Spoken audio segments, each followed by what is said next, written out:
You're listening to the DGD podcast, sponsored by La Touraine.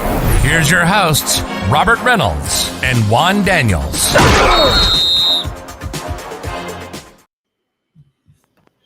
Hey, what's going on? Welcome to the DGD podcast. And right now we've got my man, Patrick Oliver. We'll have Robert Reynolds. He'll probably hop on here in a minute. But let's get into it, man. National champions. Talk about it, Patrick. What does that mean to you? Man, it means a lot. I mean, I'm almost 45 years old. 1980 came around. I was old enough to know who Herschel Walker was, and that was about it. So I've kind of pretty much been a dog my whole life. You know, after the championship in '80, you know, things kind of settled back down, and we got to be in the, I guess you'd say, an average football team, if you want to call that, for quite a few years there. And when I got up in my teen years and on into high school, and I started looking at these 6-win, 7-win teams and all that, and by the time I graduated high school, I was like, when I really started becoming a diehard dog, and I was like, we got to get back there. And there was this one guy when I graduated high school. There was this one guy on that Dawgs team that got my attention, and he was it was that guy right there.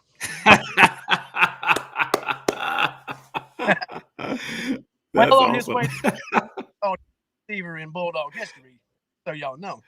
But yeah, Juan, you made me the dog I am, because I mean, watching you play in those years, just, you know, the teams weren't that great, but you guys played like you were, and you for sure did. Yeah. And it struck something in me, and I've been DGD ever since then. And man, watching us build up to the last couple of years, and you know, the heartbreak in 17 and 18, and then the way this season started out, and we were, you know, the defense doing what they did, and we finally hit that mark. We finally got there. And I know it's 18 days later, but I still wake up every morning like, did that really just happen? Yes, sir. And I appreciate the compliments. You know, back then, even though we were not the best team, you know, we played with everything we had. We had, you know, some injuries. I think 95, I tell people, was probably that year that we had an opportunity to go and play for a national championship. You know, Bobo gets hurt. You know, unfortunately, you have Robert Edwards, who was probably one of the best running backs in Georgia had he continued to have the opportunity to play. He goes down. You know, we have all those guys. We have Hines Ward, you know, guy Bryce Hunter, Corey Allen. We really had an opportunity. But for me, I think what makes this so special is the fact of how many guys contributed on the coaching staff from that era when you said that was one of your favorite times of watching it. So you had Will Muschamp. He was there during that time. You had Kirby, who was there during that time. Mike Bobo, even though he's gone, and, you know, he's gone to one school, went and coached, you know, become a head coach and then do the offensive coordinator.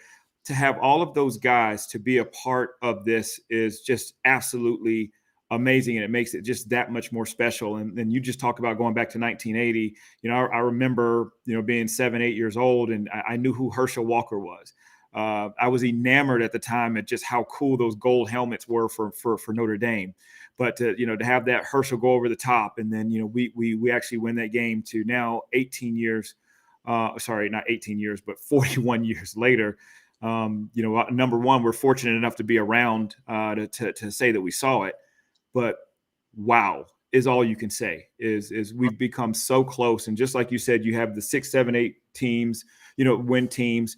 Then you go to just being so close to being to that national championship. I really feel like in 2007, if we had that 4-team playoff, Georgia would have made the 4-team playoff, even though they had 2 losses. And, you know, they go to the Sugar Bowl and beat the brakes off of Hawaii.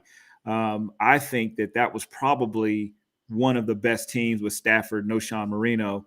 But yes, we were so close. Alabama has just been our Achilles heel.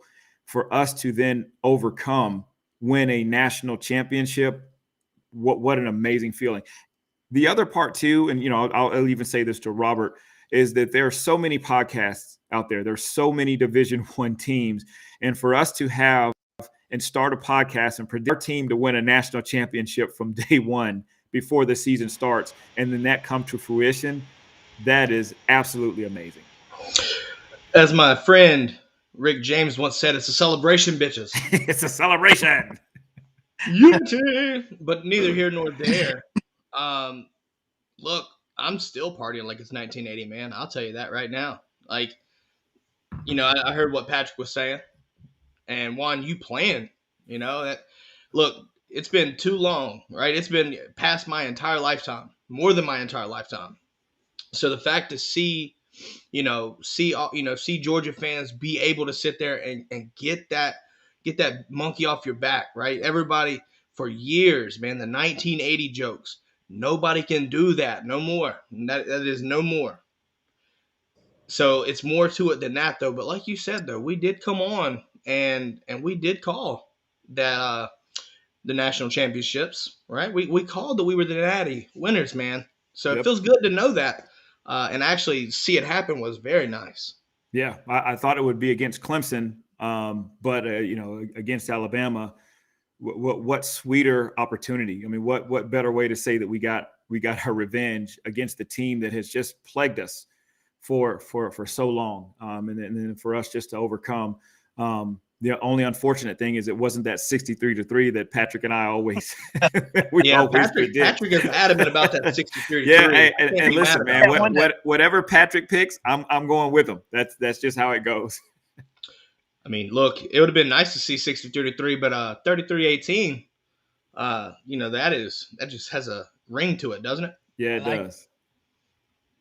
So with that being said, though, obviously we're sitting here. We are the champions, right? As Freddie Mercury once sung. Great song, by the way. Look, let's do a little recap of this season, right? Juan, I want to ask you first. What was the most outside of the national championship? Because I think that's a unanimous. That's the top of the pinnacle. Up through this season, outside of the national championship win, what was your most memorable moment in this season? I would say us playing Arkansas. Arkansas, that was going to be our biggest, truest test. They were ranked number 8. They've had a couple of games under their belt. We've had a couple of games under our belt. And for us to go and absolutely just smack them right in the mouth, just kind of showed, hey, we are here. Because they were not a bad football team. I mean, it's the same football team that took Alabama to the wire. And they pretty much gave everybody trouble. And for us to come out there and do that with our second-string quarterback as well, and that was another big thing too, is will Stetson Bennett be able to step up in a big-time game? And he stepped up in that big-time game. The defense stepped up in that big-time game. And I'm telling you what, it was absolutely outstanding. So while you were speaking about this, I think within the last couple minutes, for anybody listening and tuning in, Mike Bobo has been hired as an offensive analyst for Georgia. So what we're going to do is we'll bring that back up a little bit later on in the show. Look, we're still partying like it's 1980, damn it. So we're going to be talking about this season and obviously the national title. But we're going to get around to what to look forward to now. Moving on, now it's time to defend what is ours, what we won. So we're going to talk about that a little bit later on in the show. But right now, guys, we're still celebrating. We still celebrating. Patrick, jumping over to you, my man. What was your most memorable moment of this season? Well, first and foremost, the dog in me wants to call out the cocktail party, especially Kirby in the locker room. But I will hold that one back. I agree with Juan, the Arkansas game. But really, for me, I think the semifinal playoff game. We just got punched in the mouth by Bama in the SEC championship game. We were on our heels. We were like, wait a minute, are we really vulnerable? Yes, I know we had a lot of guys that were sick that week and didn't get to practice much, and they weren't at 100%. And, Jordan Davis showed that in the game with getting gassed pretty quickly and things like that. The conditioning wasn't there. That game, had they had that opportunity, would that game have been different? Yeah, I think it would have. Would we have won it? I don't know. Maybe, maybe not. But then to come back after that and invite those guys from up north up there in that big blue house of theirs to come down here and for us to just destroy them the way that we did. I remember a picture I saw of the running back core from the Wolverines walking out on the field before the game, and they all had on these T-shirts that said "Run the damn ball." Saw that, and he was like, "Okay, Zeus, guys, y'all saw what he said. Do that," and they did. Yeah. I mean, look, I'll tell you this. So obviously, Juan, your favorite was the Arkansas game, and Patrick was Michigan. Mine was Clemson, because the Clemson game set the tone for our season. You know, obviously in that game, the offense kind of struggled, but honestly, in our opinions, and we called this one, we knew our offense could struggle with the fact that, first game situation, right? But it legitimately set up the season based off of how we won it. We showed our true identity all season from that game right there. The offense, obviously got better, and it did.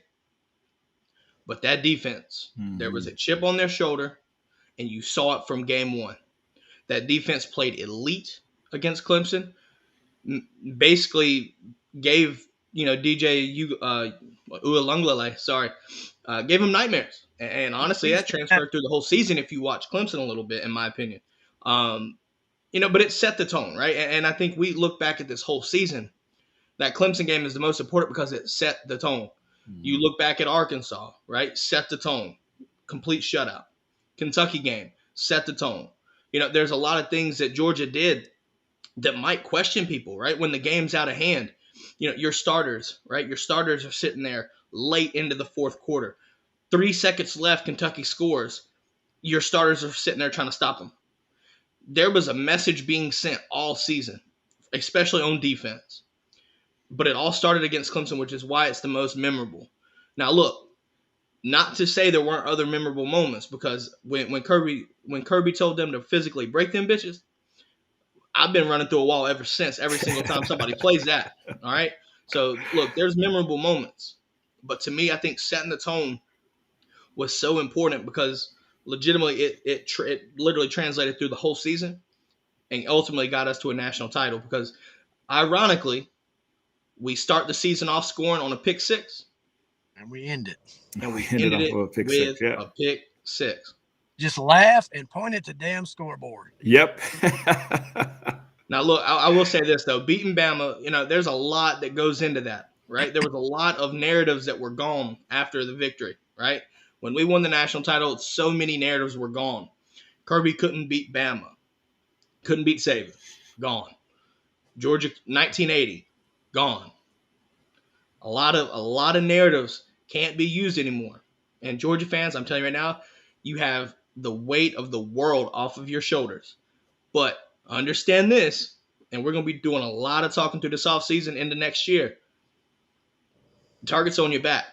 Everybody's hunting for you. You know it. And it starts September 3rd against Oregon. And Dan Lanning. And I'm telling you right now, Dan Lanning is going to have that team ready to go. I fully believe in Dan Lanning. It's going to be a good game. And I said, we'll do a lot more talking come close to the next season about Oregon.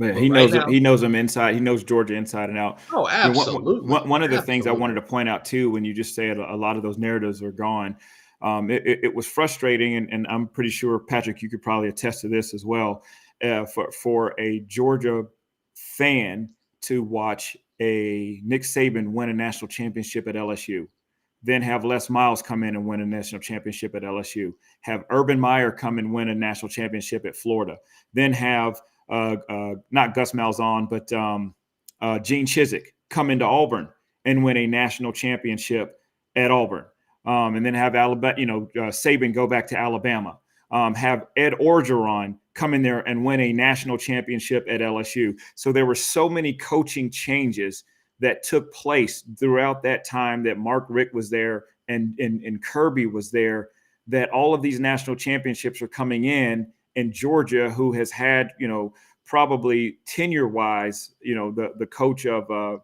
Mark Richt, all that time he was there, not able to win a national championship. Then you've got Kirby that's there for 4 or 5 years and still has not had an opportunity to win a national championship. When Ed Orgeron comes in there, who was, obviously we see where he is right now. I mean, he's no longer the coach at LSU. So you've got these coaching changes and firings, and all this time we were not able to win a national championship.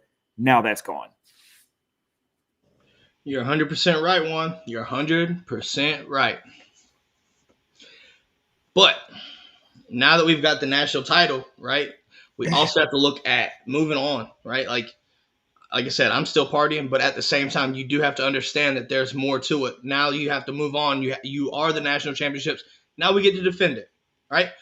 But let's move on to some of the party or the departures, right? So far, recently, everybody knows this. Georgia was expected to lose a lot of guys to the draft, things like that. But there's also been some portal, losses there. So I want to kind of pull up an image here and kind of recap what Georgia has dealt with so far since winning a national title. So as you can see, if you're seeing this, obviously you had Jordan Davis, Devontae Wyatt, Darian Kendrick, Nakobe Dean, Quay Walker, Channing Tindall, Jake Camarda, Jamari Sawyer, Lewis Seen, Trayvon Walker, Mr. George Pickens, Zamir, James, and Justin Schaefer all declared for the NFL draft. Like I said, we knew it was going to be a lot. But then the transfer portal, the biggest and the worst for everybody, it seems like. Jermaine Burton transfers to Alabama. JT enters the portal, still don't know where he's going to go. Amir Speed going to Michigan State. Latavius Brini going to Arkansas. Jalen Kimber going to Florida. Gotta love those damn Gators. Lavoisier transfers to South Carolina. J-Rob, I think he goes to Arkansas as well. And Jalen Johnson to ECU. Guys, we knew we were going to lose a lot this draft, right? This upcoming season, this off season. What are your takeaways about all the attrition that we've experienced? Do you expect Georgia to rebound and stay where we are? What are your thoughts there? We'll start with Patrick and then Juan. I think we're going to rebound. I think we have that reload and let's go mentality that Saban breeds into Bama every year. I think we have that now too. And then we show it with our recruits and commitments and our pickups when we get transfer portal folks. Okay, sure. You can argue and say that the defense is not going to be what it was last year. Maybe it won't be, but the defense is not going to be bad at all in any way, shape, or form, in my opinion. And of the guys that left, you look at Burton, that kind of stings a bit. You win a natty with us, and then you leave to go play for the team that we beat in the natty. But okay, but for listening to some of the Bama fans that I talk to on Facebook and whatnot, they're like, "Look, we just stole Georgia's #1 receiver." And no, you really didn't. I mean, George Pickens was the receiver. He was hurt. Okay, Arik Gilbert, maybe. There's other weapons there. McConkey potentially is going to be. Burton was the #1 receiver of who we actually had left at the time. So I don't call him the #1 receiver. It still hurts that he's gone, but I get it. Juan, what are your thoughts about that, Patrick? I love it, man. I love it. I agree with Patrick. We're going to rebound. Here's what's great with coming off of a national championship team is there are guys that were waiting in the wings that could not wait to prove themselves. So now that those departures took place, they're ready to go in there and prove themselves. They're ready to go out there and really just kind of make a name for themselves. Burton, it is what it is. I would rather him being gone. Like we want Georgia guys who they just bleed red and black. They want to be here, and those are the kind of guys that give it their all for that G. And so we've got some receivers that were waiting in the rings. We had some guys that were hurt, but keep a name out for Denylon Morset. This guy right here, he's going to be an incoming freshman. He's going to be your next George Pickens, your next AJ Green. He is an absolute monster. And this is going to be an opportunity for him to come in there and really just, make a name for himself. And then, of course, you've got your guys there for the draft. But just like Patrick said, our defense is not going to be bad. Look at it. One of the question marks we had for our defense was going to be our secondary. And our secondary played very, very well. Of course, they had a couple of mishaps in a couple of games, but overall, they played very, very well. And so our defense is going to be strong. And at the end of the day, you've got Kirby Smart. and you've got a surrounding cast, with the Muschamps, and now, like, we just talked about earlier, now you're getting Mike Bobo in there to kind of help out offensively. And Mike Bobo is going to do a great job. He was actually the one that recruited Gunnar Stockton when he was at South Carolina. So that's just kind of a marriage just coming back together. So Georgia's going to be fine. I don't have any issues. The schedule is going to be perfect for them. That Oregon game is going to be a tough – the first game is always going to be tough. But after that, they'll be fine. I will say this, though. You look at – everybody wants to look at the Jermaine Burton loss as a really big loss. And look, to a degree, it very well is, right? It very well is. You cannot take away his production, right, and what he meant to the receiving corps. But like both guys have said before, you have guys stepping up, right? When he was hurt, you had guys stepping up. A.D. Mitchell, 3-star, making 5-star plays. Ladd McConkey, same thing. You sit there, now the secondary, looking at all the transfer portal attrition there, the depth took a big hit. There's no way to get around it. No sugarcoating it. Your depth took a huge hit. Fortunately for Georgia, you look at the incoming recruiting class and what are we loading up on? And that was secondary, right? Whether it be safety positions, mostly cornerbacks.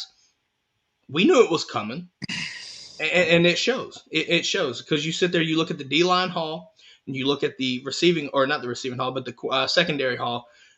We loaded up. And look, and Georgia's not done. Georgia is not done on the recruiting trail because you have next week coming up, and that's the traditional National Signing Day. And there's a big name coming up that might just pick Georgia, and that's Kristen Miller. So if you get Kristen Miller on top of your defensive line haul, I'd say you more than well recouped what you lost. Also with the secondary, right? Look, Jaheim Singletary, Malachi Starks, just a couple names. Killebrew. Killebrew transferred to A&M.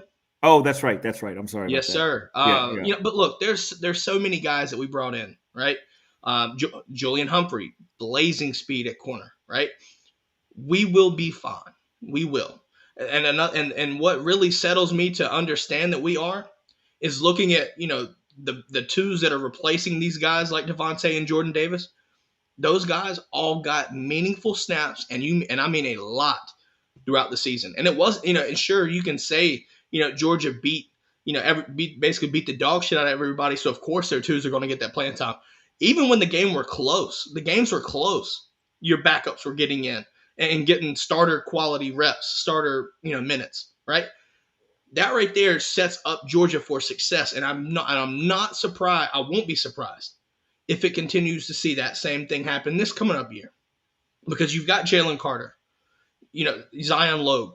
Expect Zion Logue to have a great season, right? But then you also look at what you've got here. You've got, you look at Tyrion Ingram-Dawkins. You've got, Nolan Smith coming back, right? These guys coming back. We didn't even mention this on the graphic. Chris Smith, Tyke Smith, William Poole. Those guys right there, and Nolan Smith, obviously, huge. Kieras, huge returns in important spots, right? So you get that leadership. You get that leadership coming back. Your twos or whatever, your twos and your non-starters will basically grow up to be starters, and they were ready to go from last year. So damn well they're going to be ready this year. I feel perfectly fine with where Georgia is, and Oregon better get ready. That's all I'm going to say. I agree. But I want to talk about Bobo and what this means for the offense, right? We lose, receivers coach. Cortez goes to LSU. Still haven't yet called a hire for that yet. There's been some names around there. But I want to talk about Bobo, right? Juan, you have a connection with Bobo. What does this mean for from the Georgia program standpoint? What does that mean bringing him back? I mean, it's great. You got another offensive-minded guy. And I think a lot of people don't realize, if you look at Bobo's tenure at Georgia as an offensive coordinator, I want to say it was like 6 or 7 years. He had one season, I think it was just one season, where they only averaged 29 points a game. Everything was 30 and above. So imagine averaging 29 to 30 points a game and having the defense that you had. Bobo would have been, he would have been the next coming. And so him coming back, helping out with the quarterbacks, and he just knows the game. I mean, from being an offensive coordinator to a head coach, back to an offensive coordinator, and then just going back to an unbelievable program. My hope is that Kirby allows Bobo and Monken to, working out to be what Lane Kiffin was to Alabama. Alabama used to be that old, slow, let's run the ball, like take the air out of the ball, and we'll just rely on our defense. A 17-10 victory is good. Lane Kiffin comes in, and man, I mean, they're just sitting there blowing the doors off of people. And so that's what we're looking to have. Just having Bobo just come in there and then just kind of changing the mindset. And that's where you're going to get your true five-star guys, right? Your five-star receivers that are going to say, hey, man, I want to be a part of something like that. Because think about it. Before Lane Kiffin, no receiver wanted to go to Alabama. No quarterback wanted to go to Alabama. And now look at them. They're just pumping out quarterbacks and receivers like it's nothing. So that's what I'm hoping we're going to turn into. Thinking about this, right? Thinking about what Georgia's offense has done with Monken here. Come under the expectation that Monken will not be here forever, right? But you look at the offensive minds that we have, right? With Todd Monken being here still, you have Buster Faulkner, which I think is underrated at this point in time. But you look at what Buster brings in, but now you have Mike Bobo. I don't understand this. I don't understand why people didn't like him when he was here, because his offense was great. Like you said, we were throwing up a ton of points. But you also look at what why do I want to know why people didn't like him. Like honestly, it was the defense at the time. Yeah, they just weren't stopping anybody. So Bobo was not necessarily your track meet type guy. And so they were expecting during that time for Bobo to be like a Lincoln Riley or those guys in the Big 12 where the games are 56-40, 49 or something like that. And he wasn't, which, nowadays with an excellent defense, 29 to 30 points should be plenty to win a football game comfortably.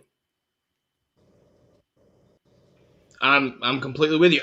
Like I said, looking at it, I didn't understand it, so having him back here, like that's a great offensive mind to have. And, and with what we've seen, from an expansion standpoint of the offense, I see it becoming a good thing for us. There's no reason not to. People look at it, maybe it's just people look at him from what he did at Auburn, right? And want to be like, oh, well, that's why that's why we didn't want him. No, to me, that just doesn't make sense, because when he was with Georgia, we were scoring a ton of points. And now that you still have Todd Monken around for the time being, it makes sense to use that collectively, do the same thing we do with the defense, right?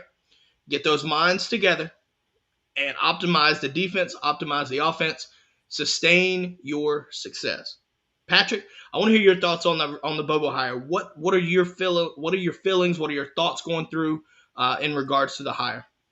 I think it's great. I mean, I think that just brings another dose of cohesiveness and continuity to what we already have. I think he comes in and he fits in perfectly. I think he takes it to another level, even more than what we saw this year. I think it's nothing but positives from my perspective. I don't see it going any other way but up from there. But I just want to say, Rob, Juan, I'm going to have to jump off here in just a second. I have a prior commitment I have to go do. But on that note, it will not be 41 more years. Yeah, you're right. You're right about that. I think you're 100% right there. I will say it won't be more than 10, maybe more than 5 at the most. That's me. Yeah. So look at that. Having said that, you guys are great. Thanks for having me on the show. I look forward to doing it again sometime. And as always, go Dogs. Go Dogs. Go Absolutely, Dogs. my man. Pleasure having you on. All right. Hey, Neil made a great point. She just said she likes the old team getting back together as coaches. And just like Patrick said, we were just talking about that cohesiveness. When we were at Georgia, you knew Kirby as a huge competitor. I mean, he was a huge competitor. Muschamp was a huge competitor. Mike Bobo was a huge competitor. And so we were all together in 1994. We were on the field. All of us, had an opportunity to be on the field when we stopped Auburn's, 20-game winning streak. We all played a part of that. And so to have all those guys together, it's just like a bunch of friends who are just Georgia guys, right? And if you look at it, these are guys that wanted to be at Georgia. Kirby, I don't ever see him wanting to go anywhere else to go coach football. No matter how much money they throw at him, no NFL, it is Georgia, Georgia, Georgia. Absolutely. Oh yeah, and Tennille, Uptown Lounge. Yep, Uptown Lounge and Washington Street. we would all go there and hang out at those two places. I will say this though, Juan. So I want to ask you a question here. All these talks about the new receivers coach. Have you gotten a call from Coach Kirby? No. Come on, man. Kirby, I know you listening. I know you're listening. Give my man a call. Give him a call. Yeah. But no, I mean, so my question is, let's make a prediction here. Let's make a prediction. Who do you think will be the receivers coach? I'm not really sure. I don't know what type of connections that Kirby had, when he was at Alabama. I could see Terrence Edwards being somebody that could be, a viable choice. One of the things that Terrence Edwards does is he runs his own. It's called Terrence Edwards Academy, and he just focuses on wide receivers. Academy too. Yeah, focuses on wide receivers, just getting better and better. So,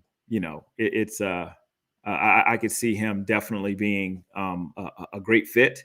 And then if he gets hired on, I can definitely see him, being stuck at Georgia and being stuck by, Kirby's side until, for the long haul. And then also too, don't rule out Robert Edwards, at some point in time, maybe getting up there coaching some running backs. Robert Edwards right now, he is at, I think Riverwood. And he's been a head coach, and they've made it to the playoffs a couple of times. So he's done a great job there. So, if Terrence Edwards goes back, if Robert Edwards, and it's really going to be the old Georgia gang that we couldn't get it done during that time, but I'm telling you right now, they are getting it done. So it's just great to see. Yeah, no, I mean, look, I think Terrence Edwards would be a great hire, but if I had to make a prediction, I want to see B-Mac come back. Yeah, A lot of people. I'm looking at what Cortez brought to the table here, right? But B-Mac, I don't think a lot of people may have forgot about that, but my man was an elite recruiter, and still was a great developer too. I think he's more on the head coaching track. I fully agree. Yeah. I mean, either high coordinator or definitely on the head coaching track. Oh, absolutely. Look, thinking about it this right here, the fact that we're taking our time, Kirby's taking his time, I'm okay with that, right? Yeah. B-Mac may be kind of a wishful thinking type. I'm telling you right now, like you said, within a couple of years, my man will be a high powered off OC or head coach. Like, it's coming, right? It's coming. There's no question about it. I would love to see that. I would love to see B-Mac come back to Georgia for maybe a year or two, and ride it out and get some recruiting in there. Because in my opinion, though, I think the biggest thing for Georgia right now with the hire of the receivers coach, get an elite recruiter.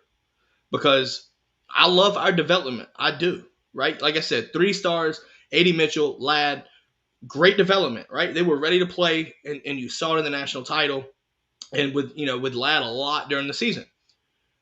But outside of George Pickens, where's that 5-star receiver? Where is that receiver coming from? Recruiting matters, right? Stars don't, recruiting does. So Evaluation is key. But I want to get that elite recruit in. I want to get another George Pickens, right? Get that 5-star receiver in there. Yep. Show them, hey, look, come to Georgia. You're going to get you know what I mean? Like, you're going to get drafted. Give them a reason to come. Not saying that you can't, because, like I said, you saw, and I think, like you said, the Nylon is going to be the next up, in my opinion, as well. He's going to be a good receiver, if not great receiver. Yep. Throughout his time at Georgia. But, obviously trying to figure out and spread the ball around could be the biggest question there for recruiting an elite receiver. Yep. Everybody knows what Brock Bowers did last year, and I love it. I'm all here for it. How are you going to get these elite receivers to come in when you see the tight end position getting utilized so much, right? Not saying anything bad, because, look, we just won a fucking national championship, Juan. We just won a natty, right? Yep. But looking at the long haul, that matters, right? I don't want to sit there and keep relying on 3 stars if we can get a 4-star, 5-star that's, ridiculous. Right.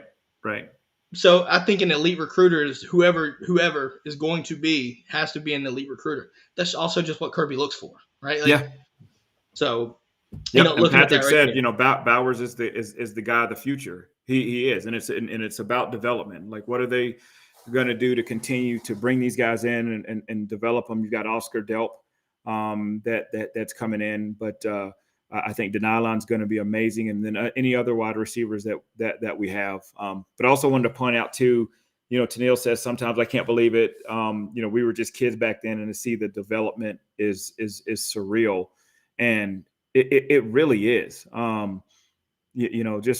Just seeing these football guys do what they love for the school that they love is just amazing. I had an opportunity to go to the parade, and then you just kind of look down and you see all the guys that were there from years and years, and then to go see Kirby, who I'd line up against every day, and to think, man, like that's the guy that actually brought home a national championship. It was very, very surreal, because I can close my eyes and then just go back to those practices, go back to those games and those situations, and then just be back in college, which was a blast. Even though our team wasn't great, the experience was just absolutely amazing. So I tell you, it is surreal. Like, it's here. We did it. Oh, no, without a doubt. Look, so we're going to wrap this part of the show up, right? Stick around for the Q&A, guys. Everybody knows it. If you're watching live, we do a Q&A after this. But we're going to end this show, right? We've talked about what it feels like to be a national championship, what it means. We've talked about the departures, the attrition that Georgia's faced, right? How does Georgia go about getting past that, adversity, right? We will be fine. Look, it's just the way it's going to be, right? But I do want to bring out the Discord for the group, for the podcast. If you want to join, type in, go to the website, dgdpodcast.com. Go to Brigade. Go to the Brigade tab. You can join our Discord. It's completely free. We're growing a great community there to sit there and talk Georgia football. And actually, we open it up for the entire NCAA if they want to come in. So all teams are welcome. Check it out. Go to the website. Click it, like it. I'm telling you, it's fun times in there. Look, the Dawgs, we talk about stuff, right? What's going on. So you'll stay in the loop there. Nonetheless, though, Juan, hey, man, it was glad to be back. I know we tried to do this Monday. Some conflicts came up, so it's good to be back on a Friday, right? Expect one maybe Monday, right? Yes, sir. Look, first podcast, man. First show back as champions. Felt so damn good to say that. Champions, yeah. But on that note, though, guys, have a great weekend, and go Dawgs. Go Dawgs. Thanks for listening to the DGD Podcast. Make sure to subscribe wherever you get your podcasts and to the DGD Podcast YouTube channel, where you can watch live Mondays and Fridays at noon Eastern. And don't forget to follow us on Twitter at the DGD Podcast. And check out the website at www.dgdpodcast.com.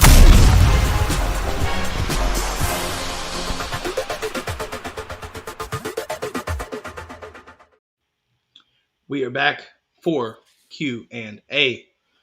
We might just talk a little bit about one. I want to while we let the brigade come up with questions or anything they want to talk about for a little bit. Let's talk about this Discord, right? I know, Patrick, everyone joined the Discord. We keep it going live. Yeah, I'm telling you, man, that Discord is a fun thing to do. But I want to hear, Juan. I want to hear. What was your now? You went to the parade, right? And you were on TV at the parade. It looked like a State of the Union address, but for 93,000 plus. Yeah. Like just raging addicts, right? Red and black, a sea of red and black. Like it was like a game day. There was just as many fans there as it would be on a game day. It was just electric. It was unbelievable. Jordan Davis, he spoke. The crowd just erupted. It just went absolutely insane. Kirby, of course, gets up there. They go insane. DJ Shockley did an unbelievable job of of announcing it. We had an unbelievable fan base turnout. It was absolutely awesome. I mean, it really was. And I got a chance to be on a TV and of course talk about our woes. I still, you know what though, I have a bone to pick with that reporter. The fact that she didn't know you played, man. She probably there would have been no way she would have. There would have been no way she'd have known that. I will say this: Patrick brought up a good point. Me watching from home, when the battle hymn played, I got chills, man. I did it for some reason. Every time you hear it, it just does that. You know what I mean? Like, and I know being there, understanding the context of why you're in Sanford Stadium in a cold ass January Saturday, like. Come on, man. Like I know being there was a lot different, but like for me, even just for me being at home, I was like, wow, like this is what it is. Like it's it was just electrifying. Where you could just take your camera and just pan around and see just that sea of red and everybody that was there. It was crowded. It was unbelievable. I mean, it was absolutely amazing. Just to be a part of that. And it just makes you appreciate Georgia. It makes you, appreciate everything that they are, the fans, and even the ones that were not there. And if you were one of those recruits, because they had some of those recruits that were there, it's almost like, how can you not fall in love with this place? It's almost impossible to not fall in love and be a Georgia fan and just scream and shout and just, and the players, when they were doing their walkthroughs, going around slapping five and, signing a couple of autographs, giving hugs. It was unbelievable.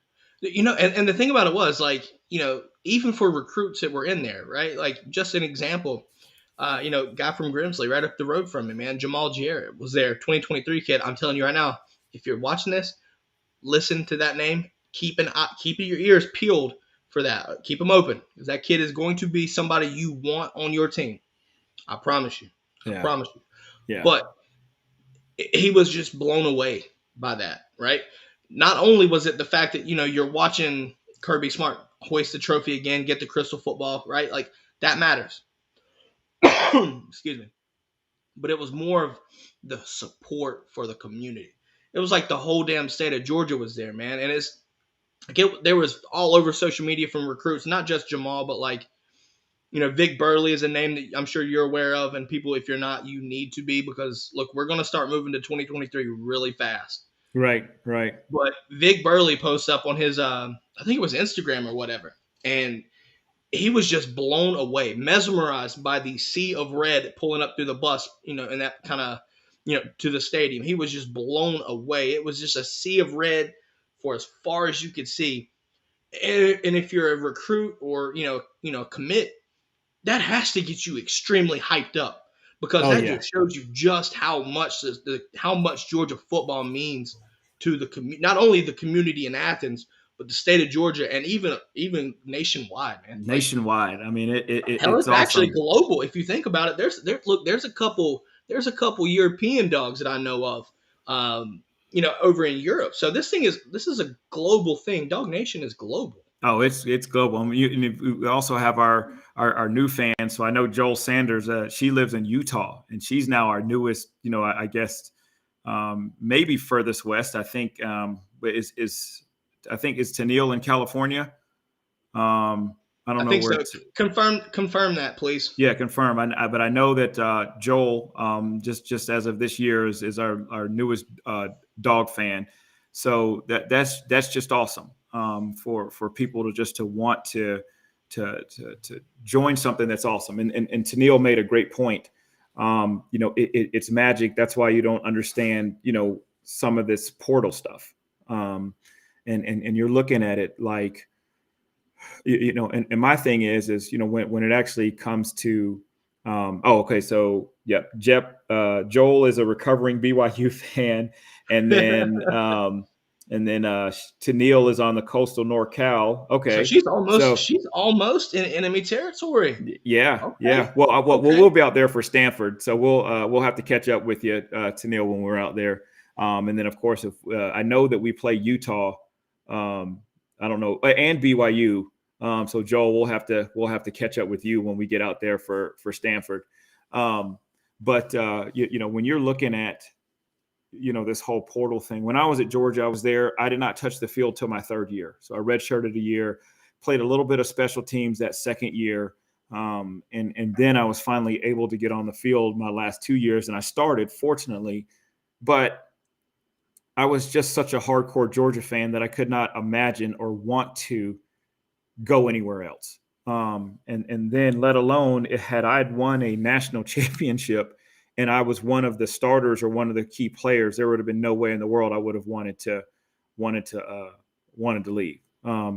So, once you get a taste of it, and I'm going to tell you right now, as loud and as crazy and as rabid as that Georgia fan base was from that national championship, even when we were 5-6, even when we were 6-5, barely making the Peach Bowl, they were just as crazy and rabid during that time. So there is no let up. There is no, okay, well, our team is horrible, so we're just not going to cheer. We're not going to support.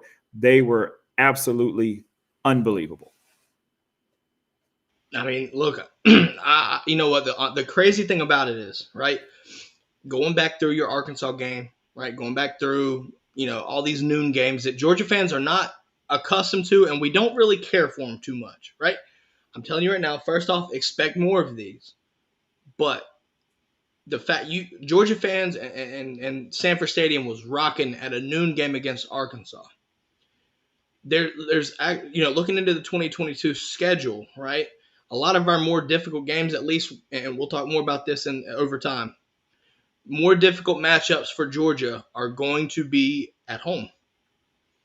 And with that being said, in general, you look at 2021, we were loud. We were, just ready to go. The fans were electric the whole season, every game.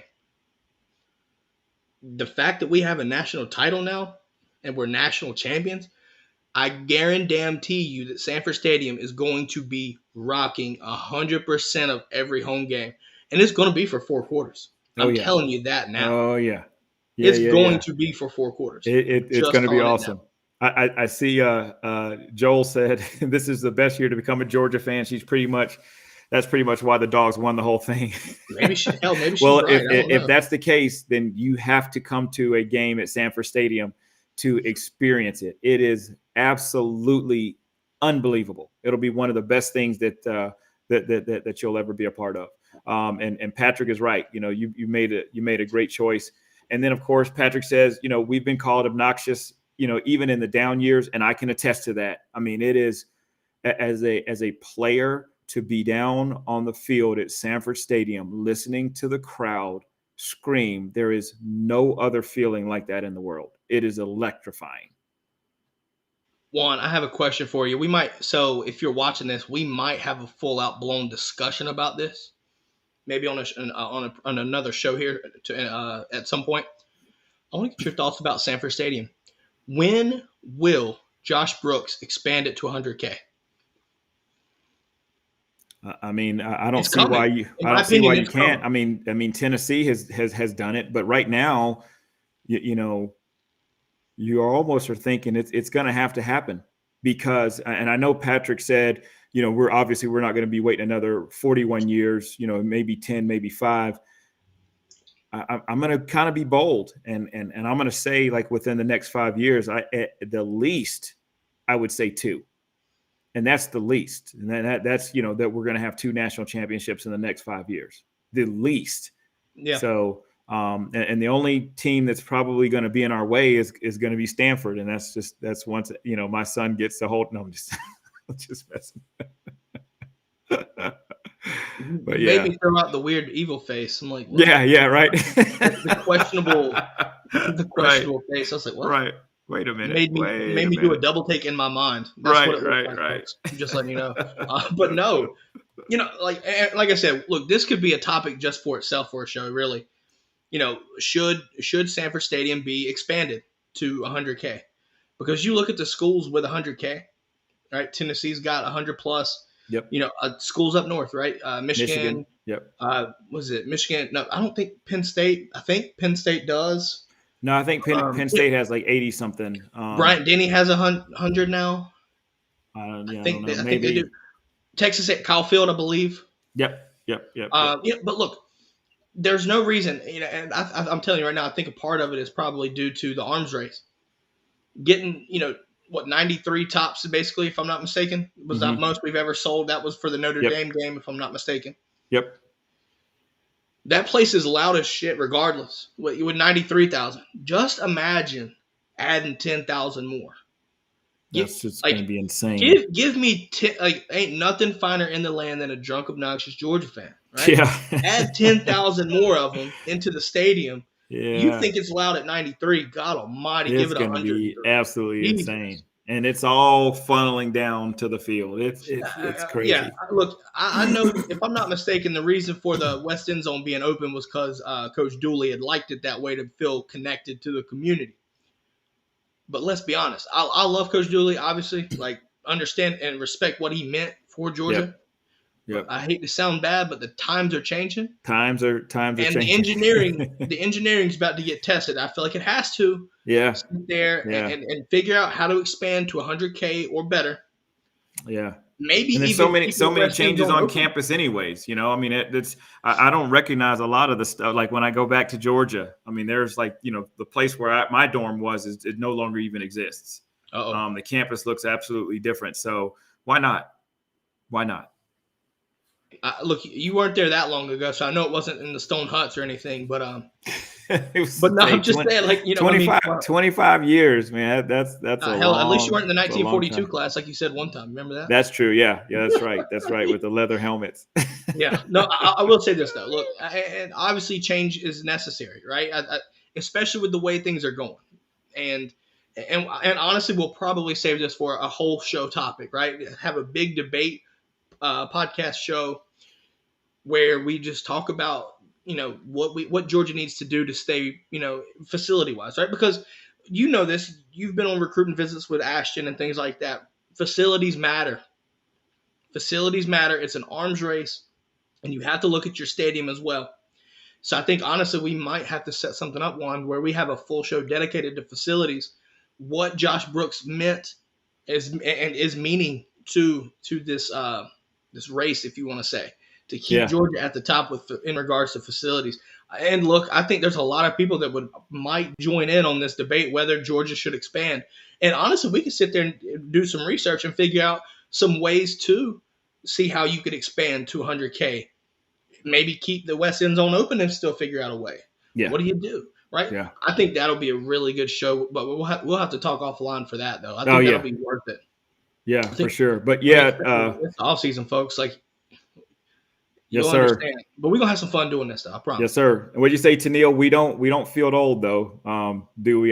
No. I actually played basketball against my middle son this morning at 5:30. So yeah, I'm 48. He's 17. And I kept up with him. So I scored on him. He scored on me, and I out rebounded him, and he got one on me. So I don't feel that old yet. Dude, if you put me back in on a basketball court, man, it's gonna be rough. Oh yeah. Look, I'm gonna be building. I'm gonna do my own expansion of Sanford Stadium with all the bricks I'll be laying. Right. I'm telling you that right now. I'm not good at basketball. Yes, sir. Look, we're gonna end this. We're gonna end this for today. Hey, look, thanks everybody for that tuned in. Glad to have you back. Hey, first show was champions. Y'all remember it. More to come. With that being said, have a great weekend. Juan, as always, man, it was a pleasure. Look, go Dogs. And join the Discord, folks. Join the Discord. Yes. Hop on that Discord. We chat all day. Go Dogs.